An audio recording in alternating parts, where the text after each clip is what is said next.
Mais c'est rare que je me force à écrire parce que il y a quelqu'un un jour là qui m'a dit, je me souviens pas qui c'est là, mais quand ça va bien, avance, quand ça fonctionne plus, arrête. Et puis je l'ai expérimenté plusieurs fois. Tu sais, des fois, t'essayes d'écrire, puis ça fonctionne pas cette journée-là, puis au final, plus tu pousses, plus tu t'épuises, puis même au niveau personnel, ça devient difficile parce que tu trouves qu'il n'y a rien qui sort, puis tu portes un jugement négatif sur toi-même, tu sais. Donc moi, quand je tourne en rond, là, c'est un peu ça, dans le fond, quand je tourne en rond, j'arrête. Bonjour et bienvenue sur mon podcast. Ici, j'invite les pros du cinéma à partager avec vous leur méthode de travail. De l'écriture à la sortie d'un film, comment ne pas baisser les bras quand ça coince. Bonne écoute!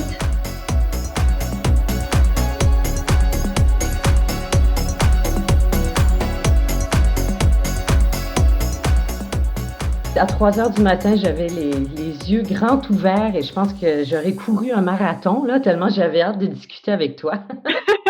Moi aussi, j'ai pas beaucoup dormi. Mélanie Carrier, tu es une cinéaste documentariste québécoise, mais tu es biologiste de formation. Oui, exactement. Tu es maman de 2 jeunes enfants. Avec ton conjoint Olivier Higgins, tu fondes MoFilm, une société de production installée dans la ville de Québec. Tu es scénariste, réalisatrice et productrice de 5 films. Errance sans retour, qui a été tourné dans un camp de réfugiés au Bangladesh, donc circule en ce moment dans le réseau des festivals internationaux. Et vous êtes actuellement en tournage pour un long métrage, Ce que le monde porte en soi, financé par la SODEC et Téléfilm Canada. Est-ce qu'on peut dire que c'est un projet qui est influencé, impacté par la pandémie? Oui, complètement, parce que ce que le monde porte en soi, en fait, c'est tire son origine de tous nos projets partent de besoins de réflexion profondément importantes pour nous et intérieures. Puis notre garçon allait entrer en première année, puis on se questionnait beaucoup sur l'éducation, sur ce qu'est la transmission. Donc on a bâti un projet en 2016, ça fait déjà un petit bout de temps, où on souhaitait suivre des enfants dans leur première année d'école, mais l'idée c'était vraiment d'essayer de filmer à hauteur d'enfant puis de comprendre quelle est la conception du monde d'un enfant de cet âge-là, comment ces enfants-là voient le monde, puis en parallèle, comment parfois nous, les adultes, on essaie de leur imposer un peu notre vision des choses. Et on devait suivre Émile, donc, lors de sa première année d'école en première année, mais également 3 autres enfants, donc au Népal, un en Haïti et une en Palestine. Et ces tournages-là devaient commencer en avril dernier, donc en avril 2020. Et on devait être au Népal à ce moment-là, puis en Palestine et en Haïti en août et en septembre. Donc, bien évidemment, tout ça a été cancellé, annulé pour de bon. Oui. Et donc, vous avez su, par contre, par la suite, adapter votre projet en fonction de ce qu'on vit en ce moment. Ben oui, effectivement, mais ça n'a pas été évident parce que, tu sais, rapidement, quand on a vu c'est un tsunami, là, la vague de la pandémie arriver, tu sais, ça devenait de plus en plus clair à ce moment-là que le tournage au Népal serait impossible, mais on n'avait pas tout de suite annulé ceux de la Palestine et d'Haïti. Et puis, finalement, tu sais, la pandémie a tellement pris d'ampleur que moi, dès le début, là, je suis entrée en contact avec la SODEC, Téléfilm, la Ville de Québec, Conseil des arts, là, ceux qui supportaient le projet. Et puis, on leur a dit, pour l'instant, on doit annuler les tournages au Népal, mais possiblement les autres aussi. Et puis, nous, comme on avait, tu sais, c'est tout un travail de recherche là, de sélectionner les enfants, aller sur le terrain. On avait déjà tout ça, donc c'était pas possible de remettre ça dans 3, 4, 5 ans. Puis les écoles à l'étranger, bien sûr, qui recevront pas d'étrangers dans ce contexte pandémique-là. Donc, c'est comme ça qu'on en est venu à se dire, bon, c'était pas notre intention, puis c'est challengeant, on pourra en reparler, mais c'est comme ça qu'on a décidé de se consacrer sur une réflexion très personnelle avec Émile, notre garçon, donc, qui est rendu en 2e année, et de continuer le tournage cette année en temps de pandémie. Donc, on est là-dedans encore, là.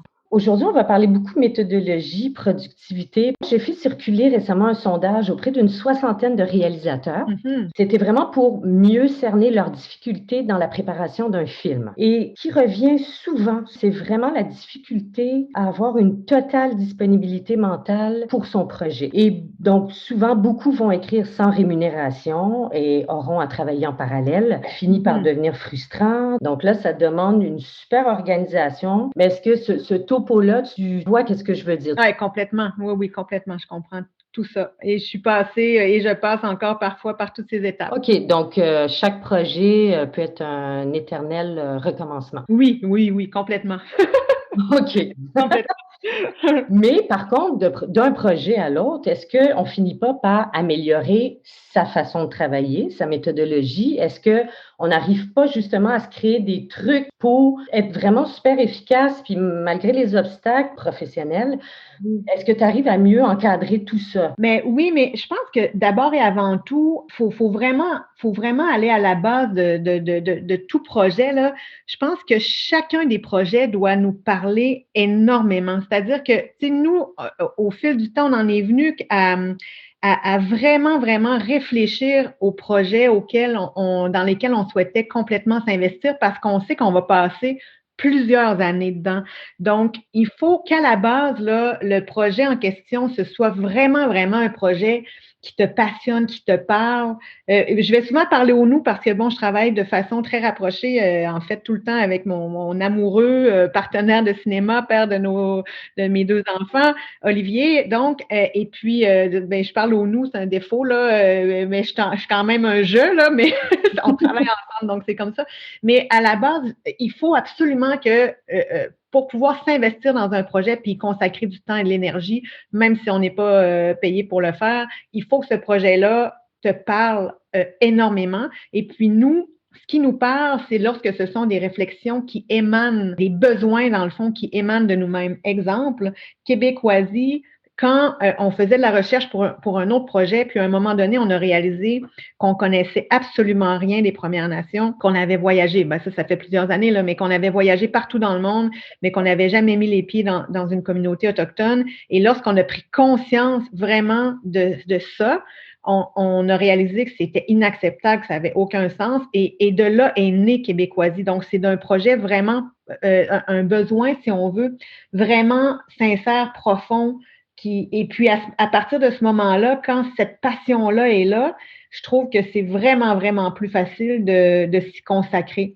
Donc, je pense que tout le monde a une tonne d'idées souvent pour faire des films, mais il faut être en mesure d'élaguer un peu ce panel d'idées-là, si on veut, pour trouver vraiment celle qui vient là, nous chercher dans nos tripes, parce qu'on va y passer énormément de temps et d'énergie. Puis ça, je pense que c'est fondamental. Le mot qui revenait le plus dans le sondage et dans toutes ces confidences que j'ai reçues dans le passé, c'est le mot peur. C'est peur de ne pas aller au bout du projet, peur de ne pas avoir le financement. Toi, tu deals comment avec cette peur? Ben, c'est une peur qui prend plusieurs formes. Tu sais, premièrement, on a toujours eu, puis je pense qu'on a encore cette crainte-là d'être des imposteurs un peu. Tu sais, on l'a dit en début d'entretien, nous, on a un background de biologiste. Donc, moi, j'ai étudié en psychologie à l'université. Ensuite de ça, j'ai fait mes études universitaires en biologie.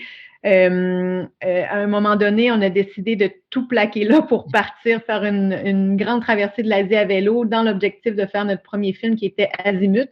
Et puis, à ce moment-là, on s'est consacré entièrement à ce projet-là, mais on est un petit peu arrivé sur le fly là, en cinéma. Tu sais, on n'avait aucune formation. Puis, donc, j'ai cette crainte-là encore qui fait partie je pense que ça influence mon sentiment d'avoir peur ou pas de réussir un projet, tu sais, mais d'être une imposteur. Puis je pense que je vais l'avoir un peu toute ma vie. Je sais pas pourquoi, là. Tu sais, des fois, tu sais, de dire que je suis cinéaste, des fois, j'ai encore de la misère à le dire, puis pourtant, on a fait plusieurs films. Mais quand tu as ce genre de, tu sais, moi j'appelle ça des pensées limitantes, OK? Des fois, ça te limite, ça t'empêche de croire, de foncer, de tout ce que tu veux. Mais comment toi, tu les gères, ces pensées-là? Comment tu arrives à passer par-dessus? Ben, premièrement, le fait de travailler en duo avec Olivier, je pense que c'est notre plus grande force. Ça aide. Ouais, c'est vrai, ça aide énormément parce que depuis le début, tu sais, si je repense à cette grande traversée de l'Asie qu'on a fait pendant 7 mois, 8000 kilomètres à vélo de la Mongolie à l'Inde, en traversant l'Himalaya, c'était vraiment quelque chose. Il y a eu des ups, il y a eu des downs, mais à chaque fois, quand on était dans des downs, exemple, c'est moi qui étais un peu plus down, mais là, Olivier trouvait la motivation pour me relever et vice-versa. Donc, c'est pareil depuis toujours en ce qui nous concerne, tu sais, on s'auto-motive motive l'un et l'autre. Ouais. Et puis, on est capable d'apercevoir quand l'autre passe un peu plus difficile. Mais à ce moment-là, l'autre est présent pour le relever. Mais sinon, moi, ce que je fais, c'est vraiment simple, mais lorsque je doute de moi, puis je doute pour chacun des projets. Tu sais, actuellement, on fait un projet, Ce que le monde porte en soi, où c'est notre fils et notre famille qui est au cœur du projet. C'est vraiment, vraiment confrontant, là. Tu sais, c'était pas supposé être un film qui était très personnel. On voulait aller ailleurs avec ce projet-là. On était vraiment un peu partout sur la planète. Là, on se retrouve à être au cœur du projet. C'est déstabilisant, puis on veut respecter notre fils là-dedans. Ça me fait peur des fois. Je me dis comment on va y arriver. En même temps, ça nous motive à essayer de trouver la meilleure façon de faire ce film-là. Mais quand j'en peux plus dans ma tête, là, moi, ce que je fais, c'est que je pars. Je sors dehors. Tu sais, on habite dans une petite maison dans le nord de la ville de Québec. J'ai la chance d'avoir de la forêt pas très loin. Moi, je pars pour au moins 1 heure facilement dans la montagne derrière, à pied ou à la course. Et puis là, je me vide l'esprit. Et puis, souvent, ça me permet d'éclaircir mes idées, d'identifier un peu ce qui me fait peur.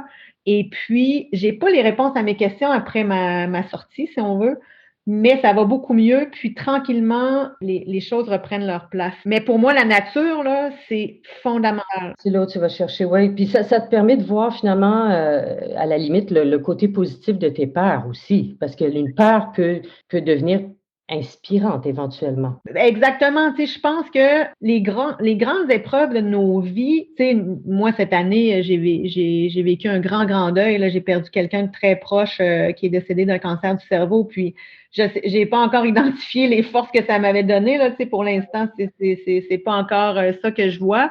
Mais je suis certaine qu'à un moment donné, j'espère trouver une force là-dedans. Mais sinon, les épreuves qui sont plus grandes dans la création, tu reçois un refus de la SODEC ou un refus du Conseil des arts ou de Téléfilm ou peu importe, c'est confrontant parce que tu as l'impression que c'est toi qui est pas bon, que ton projet est pas bon, tout est remis en question. Tu le prends vraiment personnel. Ben oui, tu le prends personnel, c'est sûr, parce que dans le fond, le jugement est porté sur ton projet, puis c'est toi qui portes le projet. Puis souvent, les commentaires peuvent être assez difficiles. Et puis moi, à ce moment-là, je retourne dans la forêt. Hey, tu l'aimes-tu ta forêt? Je l'adore, ma forêt. On passe souvent ensemble, Olivier et moi, et j'essaie de faire redescendre un peu la pression, mais aussi après ça, de rebondir là-dessus. Des fois, là, je lis même pas le rapport, tu sais, ça arrive pas si souvent, là, mais tu sais, quand, mettons, on reçoit une réponse négative de la SODEC, ben là, tu as la réponse négative, je lis même pas tout de suite le rapport, moi, je le laisse reposer, là, puis quand je suis prête, 1 semaine plus tard, des fois, ça va si loin que ça, 2 semaines plus tard, là, j'ouvre pour lire quels étaient les commentaires. Puis souvent, il y en a qui étaient très pertinents. En même temps, il y en a que je ne trouve pas pertinents, puis que je n'appliquerai pas non plus pour le prochain projet. Donc, je pense qu'il faut être en mesure de se dire, OK, oui, ça c'est vrai, ce commentaire-là négatif sur mon projet était véritable. Celui-ci, non. Pour moi, c'est pas important. Puis de repartir avec ces bases-là. Donc, de rebondir sur ces échecs-là, si on veut, si on appelle ça des échecs, puis des peurs qui en émanent ou qui étaient précédentes, là. Ouais. Ça permet de construire la suite complètement, là. Oui, ben tu parles du mot échec. Est-ce que l'échec existe vraiment ou c'est juste des opportunités finalement pour te permettre de rebondir? Oui, complètement. Moi, je pense que en fait, c'est ce que j'essaie d'enseigner à mes enfants, là. Je pense que chaque refus ou chaque obstacle, puis je le pense vraiment sincèrement, là, que c'est une occasion d'apprendre, même si des fois ça fait mal. Il faut se dire parfois que les commentaires que tu reçois, là, c'est pas la vérité absolue, là. Tu sais, il faut être capable il faut avoir la force de se dire, de reconnaître les commentaires qui s'appliquent vraiment à ton projet, puis de reconnaître ceux qui, ben non, dans ce cas-ci, la personne était un peu dans le champ par rapport à peut-être que je l'ai mal exprimé, mais quand même, ce commentaire-là, non, tu sais, je considère pas qu'il s'applique vraiment à moi ou à mon projet. Puis, je trouve que de se permettre ça, ça permet aussi de rebondir. C'est étant dit, il faut être capable d'accepter ceux qui sont qui sont véritables aussi. Tu sais. Cette peur-là de ne pas être capable de mener à bout ces projets, là, nous, maintenant, de la façon dont on fonctionne, on le sait, là, dans le système actuellement, ça prend des années. En tout cas, en cinéma documentaire, c'est vraiment très long là, avant, je trouve, d'en arriver à pouvoir réaliser et produire ton film. Puis, nous, on a décidé, il y a quelques années de ça, que on les enclenchait quand même. C'est-à-dire que on s'est comme un peu donné les outils à un moment, Olivier et moi, pour pouvoir tenter de réaliser nos projets quoi qu'il advienne. On a bâti notre boîte de production qui s'appelle MoFilm, donc on produit nous-mêmes nos projets, ce qui fait en sorte que on produit pas un film aux 2 ans, là, on en produit même pas un par année. Tu sais, nos projets ont une certaine distance entre eux. Par contre, c'est nous-mêmes qui les produisons, donc les droits, ils nous appartiennent, etc. Et puis, c'est Olivier aussi qui fait la caméra. Donc, on a le matériel pour tourner. Au fil du temps, on a acquéri des caméras pour l'équipement pour le son, etc. Et puis, ça nous donne aujourd'hui une latitude qui est vraiment, vraiment bénéfique pour notre santé mentale. Oui, oui. Mais tu parles des projets qui ont un certain laps de temps entre eux, mais est-ce qu'ils se chevauchent quand même à un certain moment, dans le sens qu'un peut être en production, mais vous avez déjà pensé au suivant, peut-être vous amorcez tranquillement le processus d'écriture, ou parce que, sachant que ton film, c'est 1 ou 4 ans, là. Est-ce que tu n'aurais pas intérêt justement à essayer au moins d'en écrire un par année, puis de les pousser tranquillement un après l'autre? Qu'est-ce que tu recommandes? Oui, nous, on fait un peu ça, mais en même temps, pour notre santé, justement, tu sais, on a une petite famille, donc on a Béatrice qui vient d'avoir 4 ans tout juste, Émile qui a 7 ans et demi, on a notre boîte de tu sais, et ça fait beaucoup, nos journées sont vraiment, vraiment bien remplies, tu sais, on pourra parler peut-être de la façon qu'on organise notre temps, là, mais on essaie, on en dépose en développement, on en pousse quelques-uns parce que c'est nécessaire, parce que sinon, puis on l'a réalisé à un moment dans notre vie où on avait toutes mis nos œufs dans le même panier. Puis quand le projet a été fait, ben après ça, oups, on a eu un petit vide. Oui, oui. Donc, oui, on pousse quelques projets en même temps, sauf qu'à un moment donné, quand on se consacre à un projet, on s'y consacre entièrement parce que sinon, ça finit plus par finir.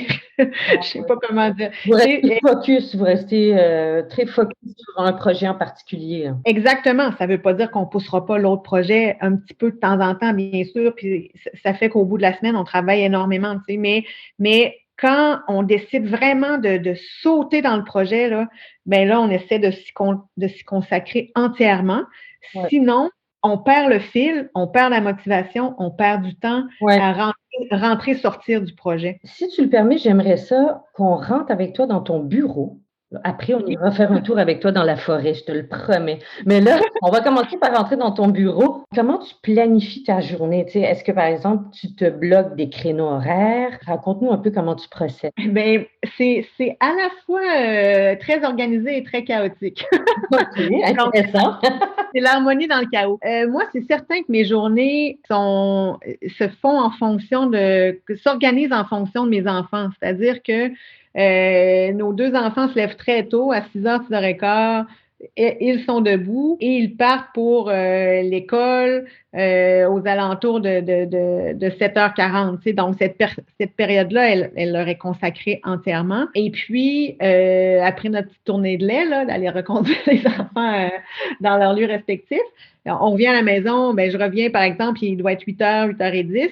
Et puis, pour moi, le matin, c'est une période qui est vraiment, vraiment productive. On dirait que je suis alerte, j'ai pris mon café, j'ai pas encore travaillé dans mes dossiers, donc mes esprits sont vraiment, vraiment clairs, si on veut. Par contre, Je bloque pas dans mon horaire, exemple, ce matin, je vais faire ci, ce matin, je vais faire ça. J'y vais, comment je pourrais dire? OK, tu fais pas une to-do list, puis tu t'en tiens vraiment à ta liste. J'ai une to-do list parce que j'ai vraiment, vraiment beaucoup de choses à faire parce que on l'a pas tout à fait mentionné encore, mais on co-distribue nos films beaucoup aussi, donc on met beaucoup d'énergie dans la distribution.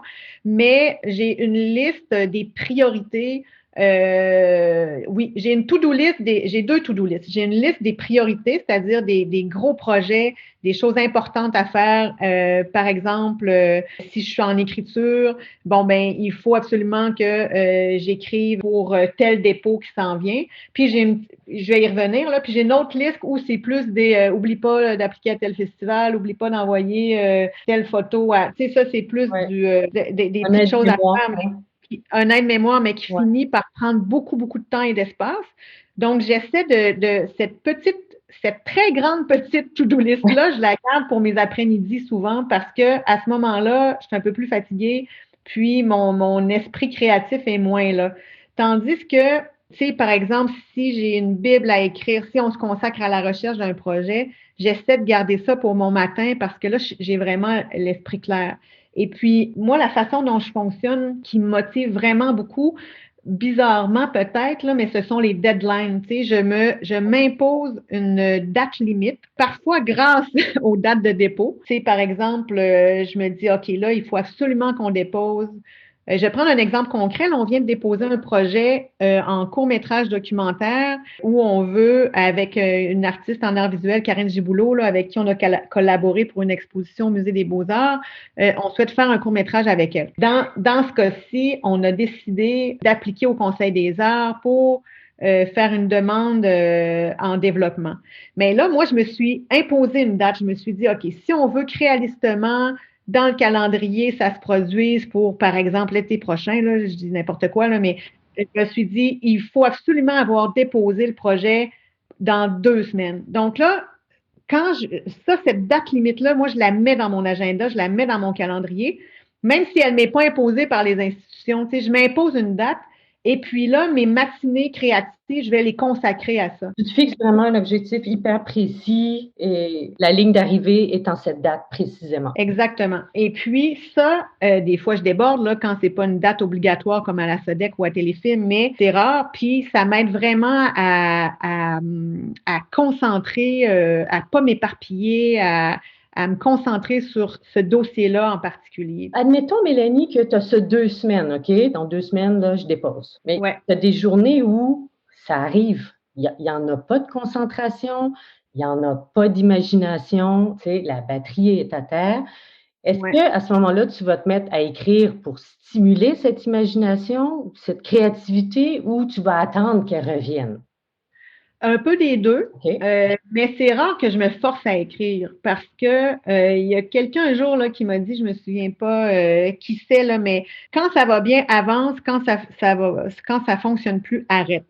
Et puis, je l'ai expérimenté plusieurs fois. Tu sais, des fois, tu essaies d'écrire, puis ça fonctionne pas cette journée-là. Puis au final, plus tu pousses, plus tu t'épuises, puis même au niveau personnel, ça devient difficile parce que là, tu trouves qu'il n'y a rien qui sort, puis tu portes un jugement négatif sur toi-même, tu sais. Donc, moi, quand je tourne en rond, là, c'est un peu ça, dans le fond, quand je tourne en rond, j'arrête.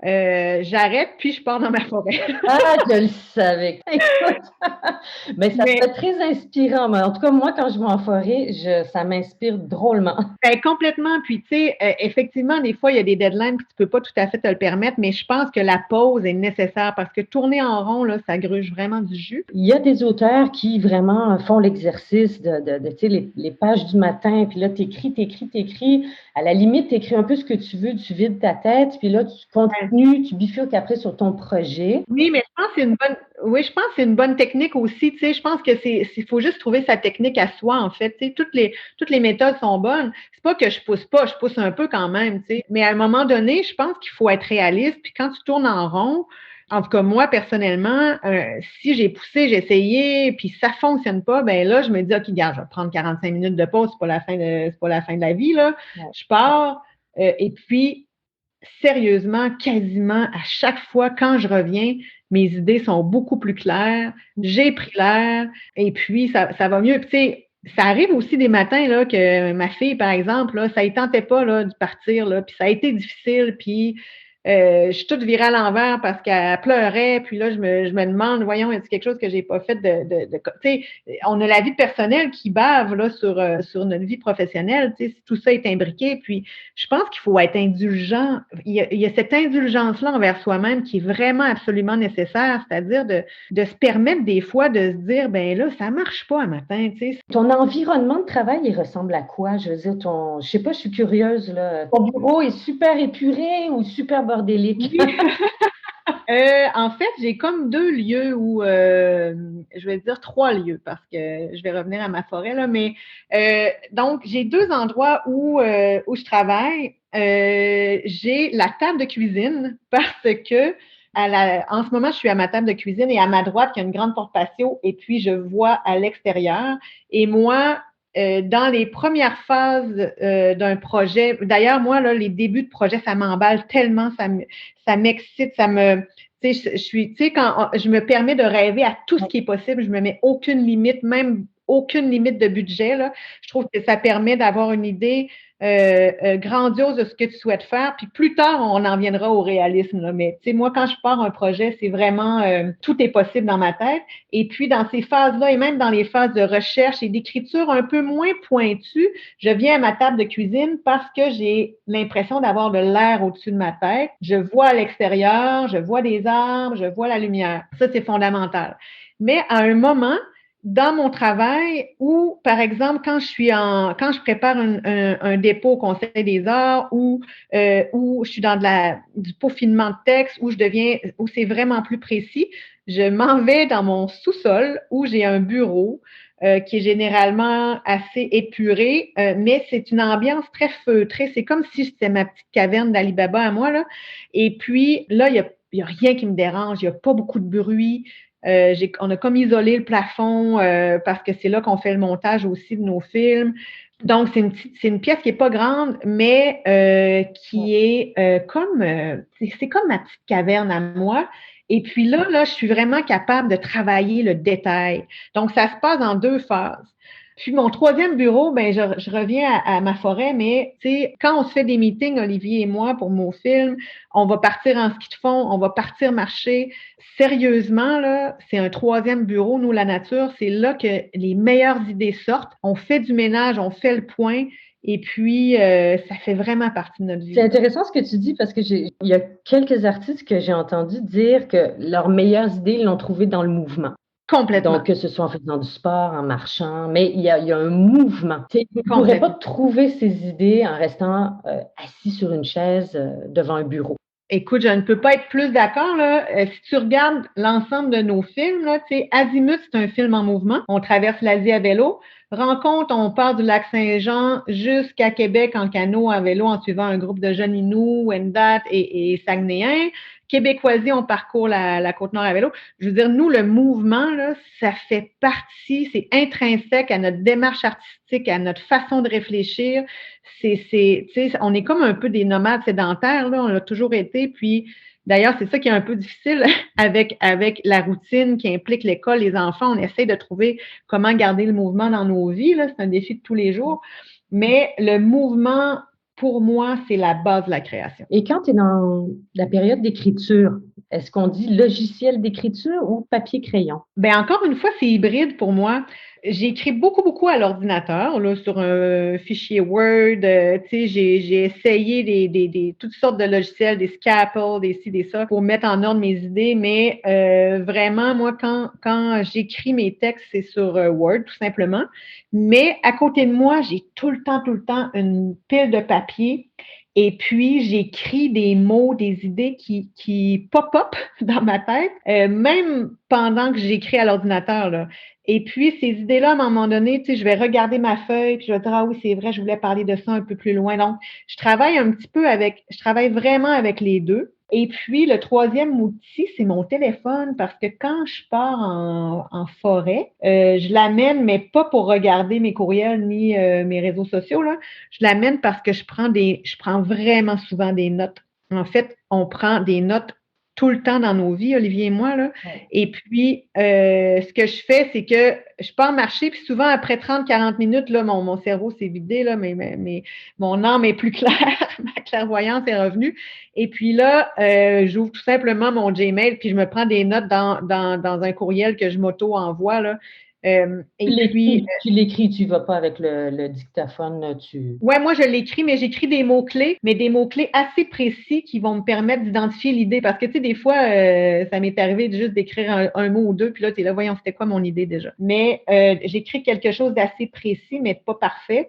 Et puis, hop, c'est dans mon courriel. Puis après ça, je vais l'utiliser à l'écriture. Et dans la période de recherche, qui est une période fondamentale, évidemment, un réalisateur, une réalisatrice qui fait un documentaire amasse énormément d'informations. Ouais. As-tu comme une façon de structurer tout ça? En fait, nous, on commence toujours à chaque fois de façon très, très, très large. C'est-à-dire que, tu sais, chaque sujet a plusieurs pans là, inhérents au sujet en soi, là.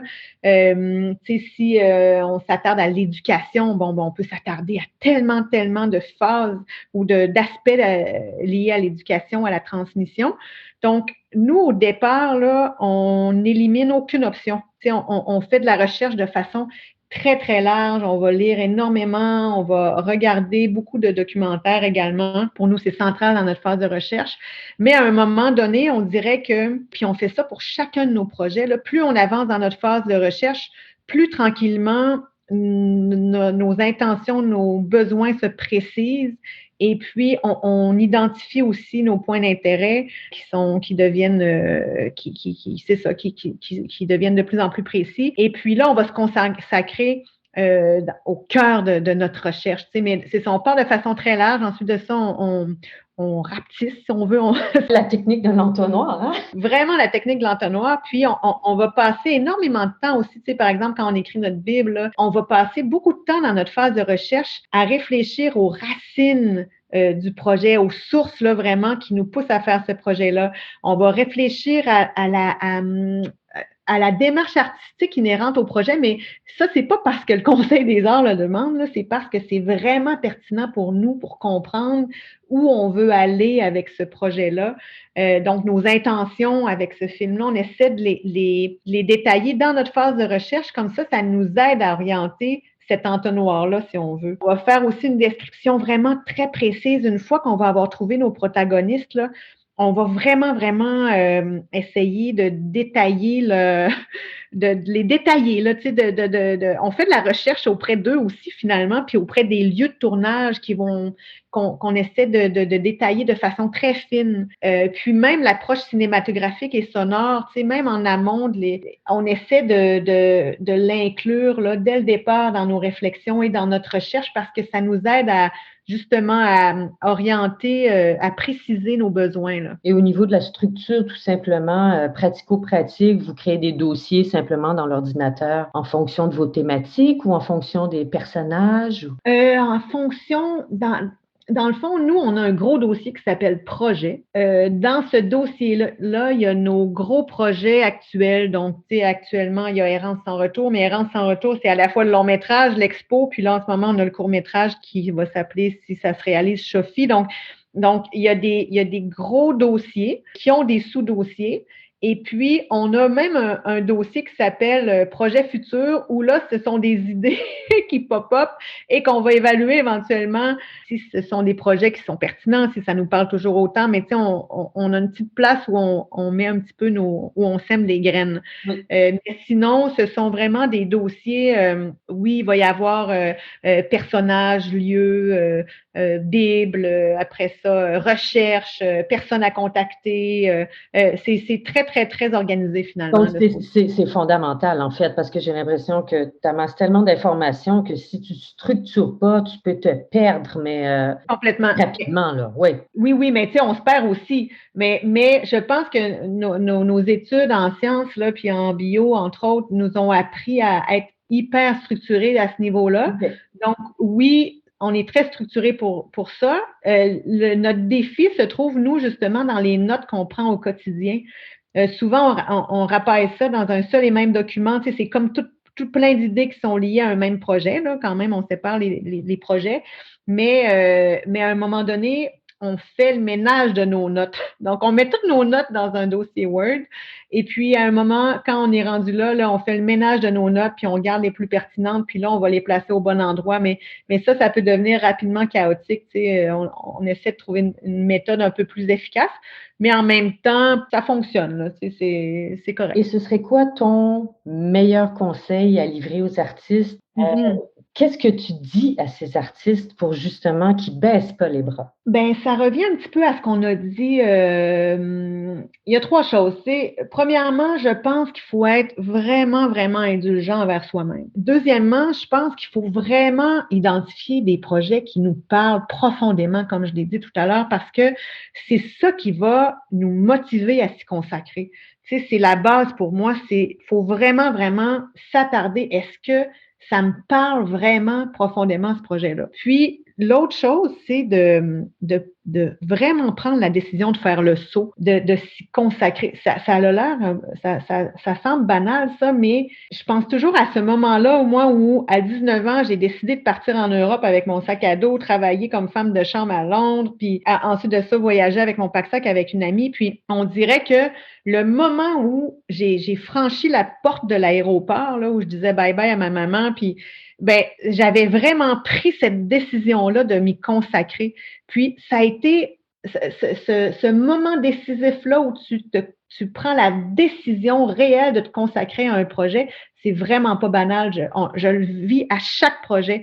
Tu sais, des fois, c'est un projet qui flotte dans ta tête, puis tu le fais un petit peu, mais quand tu dis non, là, je saute, je m'y consacre, ce moment-là, c'est un moment clé, puis il faut essayer de le provoquer, tu sais, puis je sais pas exactement comment on le provoque. Je pense que c'est un petit peu avec ce que je viens de dire, tu sais, d'identifier ce qui nous passionne vraiment, mais de faire le saut. C'est comme quand on décide qu'on s'entraîne pour vrai. Ben, tu le fais ou tu le fais pas, tu sais. Donc, c'est de vraiment faire le saut pour vrai. Puis de faire la tentative de, là, tu sais. Donc, c'est ce que je dirais, là, de mes petits trucs personnels. Ben écoute, oui, ça me touche beaucoup. En tout cas, ça vient du cœur. Et c'est vraiment un grand honneur je tenais à t'avoir comme première invitée. Vraiment, tu es une femme exceptionnelle, une grande humaniste et une artiste extrêmement talentueuse. Et je veux vraiment te souhaiter le meilleur des succès pour les futurs projets. Ah, c'est vraiment gentil. Mais tu sais, c'est vraiment un honneur pour moi aussi. Puis tu sais, c'est vraiment, je trouve ça tellement, tellement important de s'attarder à cet aspect-là plus psychologique, puis de santé mentale aussi quelque part, ce qu'on fait jamais. C'est fondamental. Puis je voudrais peut-être juste revenir. Tu sais, moi, j'ai parlé beaucoup que j'avais Olivier sur qui m'épauler. Puis je pense que c'est vraiment pas anodin. Mais tu sais, je crois que l'amitié. Tu sais, ce matin, ma fille m'a dit « Maman, je t'aime comme l'amitié ». Et puis, j'ai trouvé ça tellement gigantesque, tellement beau. Puis, c'est fabuleux, tu sais. Puis, je pense qu'on a tous besoin de ces liens-là, d'être connectés les uns aux autres, puis d'avoir cette personne-là qui va nous permettre de nous écouter aussi, tu sais. Ça peut être un refuge comme la forêt, hein, l'amitié. Donc, la prochaine fois qu'on se voit, j'aimerais bien aller faire un tour de balade dans ta forêt. Ah, tellement, tu vas voir, elle est grandiose. Hey, merci énormément, Vanessa. C'est un immense plaisir et un honneur. Merci beaucoup. Merci beaucoup d'avoir consacré du temps à nous écouter. Si le podcast vous a plu, merci d'attribuer 5 étoiles. Ça m'aide vraiment, alors n'hésitez pas. Le podcast est aussi disponible sur ma chaîne YouTube. Merci de vous abonner, liker, partager et commenter. Pour ne rien manquer, merci de vous inscrire à mes emails privés. Tous les liens sont en description. Alors voilà, j'ai déjà hâte de vous retrouver dans le prochain épisode. À bientôt et portez-vous bien.